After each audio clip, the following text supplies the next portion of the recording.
अस्सलाम वालेकुम दोस्तों। सल्तनत उस्मानिया, जिन्होंने तुर्की समेत अक्सर मुस्लिम दुनिया पे 800 साल से जायद हुकूमत की, इनकी तारीख का जिक्र आजकल कुछ ज्यादा हो रहा है। इसकी एक वजह तुर्की की जानिब से अपने उन इब्तिदाई हीरो की जिंदगी पर मुश्तमिल सीरीज और ड्रामे हैं। इस सिलसिले में सबसे अहम नाम उस्मान गाजी का लिया जाता है, जिसने अपनी मुसलसल फतुहात और नाकाबिल शिकस्त मिजाज की वजह से सल्तनत उस्मानिया के कयाम की राह हमवार की।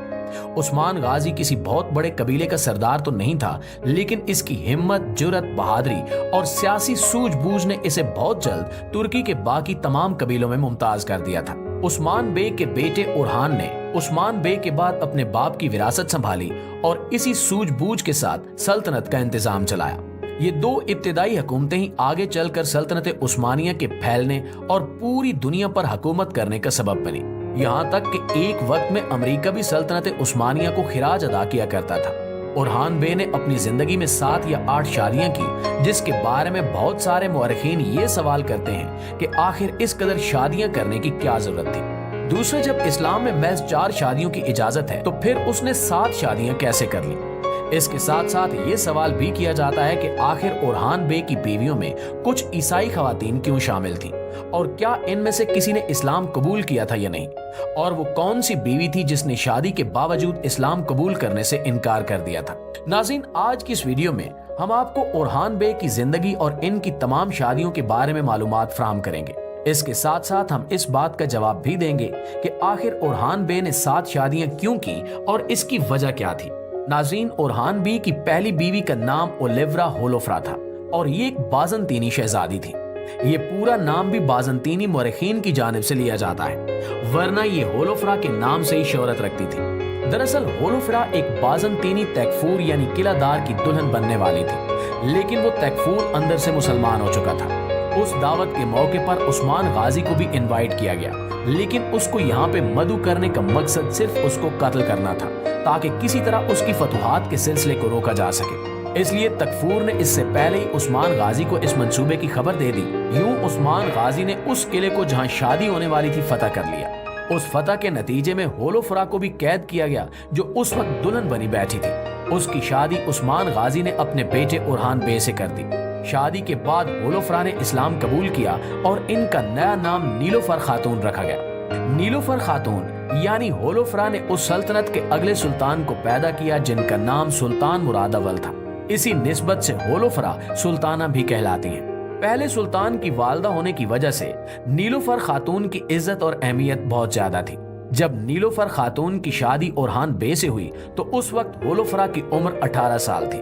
दूसरे नंबर पर जो उरहान की बीवी बनी, उनका नाम एस्पूरशा खातून लिया जाता है। एस्पूरशा खातून के बारे में जो मालूमात मुयस्सर हैं, उन पर मुअर्रिखीन का इत्तेफाक नहीं है।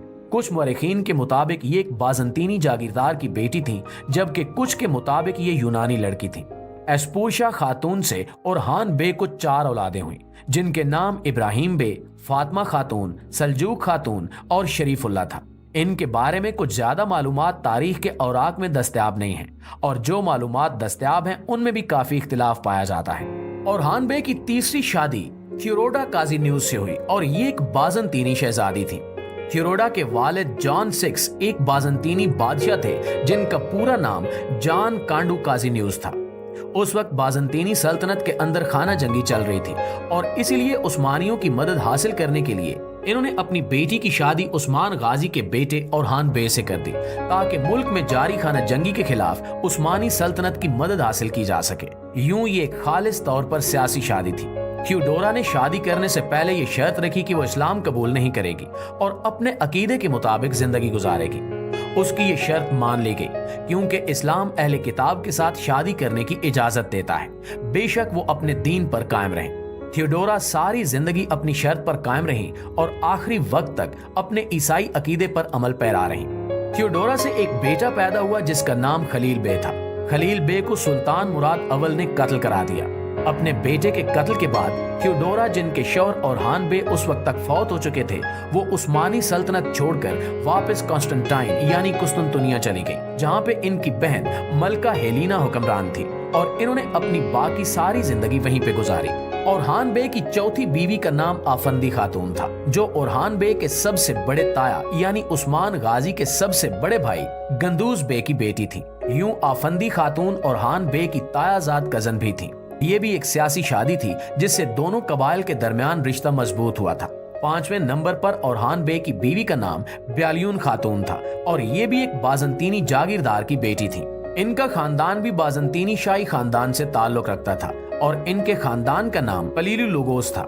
6ठे नंबर पर औरहान बी की शादी एक खातून जिनका नाम मलिक खातून था इनसे हुई, लेकिन इनके बारे में तारीख में कुछ ज्यादा मालूमात दस्तयाब नहीं है। मलिक खातून से औरहान बे की एक बेटी जिनका नाम सुल्ताना खातून था पैदा हुई। उनके बारे में बाकी तमाम की तमाम तफसील कहीं भी मौजूद नहीं है और बाकी सब महज क्यास आराइयां हैं। 7वें नंबर पर औरहान की बीवी का नाम थियोडोरा अटू था। औरहान बे की 2 बीवियों का नाम थियोडोरा था और ये थियोडोरा नंबर 2 थी। ये भी एक सियासी शादी थी और थियोडोरा 2 एक सर्ब शहजादे अरूज स्टीफन 4 की बेटी थी। इस शादी का मकसद भी बाजंतीनी सल्तनत के खिलाफ उस्मानी सल्तनत की हिमायत हासिल करना था। शादी के वक्त थियोडोरा 2 की उम्र सिर्फ 12 साल थी। इनके बारे में भी कुछ ज्यादा तफसील तारीख में नहीं मिलती। 8वें नंबर पर एक और खातून मारिया खातून का नाम भी लिया जाता है कि वो औरहान बे की 8वीं बीवी थी, लेकिन कुछ मरीखीन का कहना है कि मारिया खातून दरअसल थियोडोरा 1 का ही नाम था, इसलिए वो उसे 8वीं नहीं मानते। प्यारे दोस्तों, अब अगर हम इस बारे में बात करें कि इस्लाम में महज 4 शादियों की इजाजत है, तो फिर औरहान बे ने 7 शादियां कैसे कर लीं? तो इसका जवाब यह है कि अव्वल तो उस वक्त सियासी खलफिशार बहुत ज्यादा था। उस्मानी सल्तनत मुसलसल बाजंतीनी सल्तनत के मुख्तलिफ बादशाहों के साथ हालते जंग में रहती थी, जिसकी वजह से बाजंतीनी सल्तनत के अंदर भी खाना जंगी शुरू हो चुकी थी। मुख्तलिफ बाजंतीनी बादशाहों ने उस्मानी सल्तनत की हिमायत और फौजी ताकत से फायदा उठाने के लिए अपनी अपनी बेटियों की शादी उस्मानी सल्तनत के शहजादे औरहान बे से करवाई ताकि इन्हें सियासी फायदा मिल सके। दूसरे नंबर पर इस बात का जवाब यह है कि औरहान के बारे में तारीख में कहीं नहीं मिलता कि इन्होंने एक वक्त में 4 से ज्यादा खवातीन से शादी की हो सकता है कि इन्होंने 4 से ज्यादा शादियां तब की हों जब इनकी कोई एक बीवी फौत हो गई हो। इसकी वजह यह है कि उस जमाने में उम्रें कम हुआ करती थी और सेहत के मसाइल भी ज्यादा होते थे। दूसरा, जंगों की वजह से भी अमवात जल्दी हो जाया करती थी, इसलिए हम ये नहीं कह सकते कि औरहान बे ने एक वक्त में 4 से ज्यादा बीवियां रखी थी। और अब अगर हम दूसरे एतराज का जायजा लें कि औरहान बे की बीवियों ने इस्लाम कबूल क्यों नहीं किया, तो ये बात भी पूरी तरह से गलत नहीं है, लेकिन पूरी तरह से दुरुस्त भी नहीं है। औरहान बे की अक्सर गैर मुस्लिम बीवियों ने इस्लाम कबूल कर लिया था, जैसा कि हम आपको पहले बता चुके हैं, लेकिन सिर्फ एक बीवी ऐसी थी जिसने इस्लाम कबूल नहीं किया था और उसने शादी से पहले भी यही शर्त रखी थी। ये एतराज भी अपने आप में कुछ ज्यादा जान नहीं रखता, क्योंकि इस्लाम अहले किताब की औरतों से शादी करने की इजाजत देता है और इस बारे में किसी भी किस्म की ममानियत मौजूद नहीं है। वो वक्त उस्मानी सल्तनत और बाजंतीनी सल्तनत के दरमियान टकराव का था, इसलिए शादियों की इस कदर तादाद को गैर मुनासिब नहीं समझा जा सकता। और उस वक्त की ज्यादातर शादियां प्यार और मोहब्बत की शादियां नहीं हुआ करती थी, बल्कि सियासी शादियां होती थी। औरहान बे ने एक ही शादी अपनी मर्जी और मोहब्बत से की थी, जिसका जिक्र हम पहले कर चुके हैं। जी तो दोस्तों, ये थी हमारी आज की वीडियो जिसमें हमने औरहान बे की तमाम बीवियों की तारीख पर रोशनी डाली है। अगर आपको वीडियो अच्छी लगी तो इसे लाइक करते हुए अपने दीगर दोस्तों के साथ शेयर जरूर कीजिएगा। इंशाल्लाह आपसे मुलाकात होती है अगली वीडियो में। तब तक अपना ख्याल रखिए। अल्लाह निगहबान।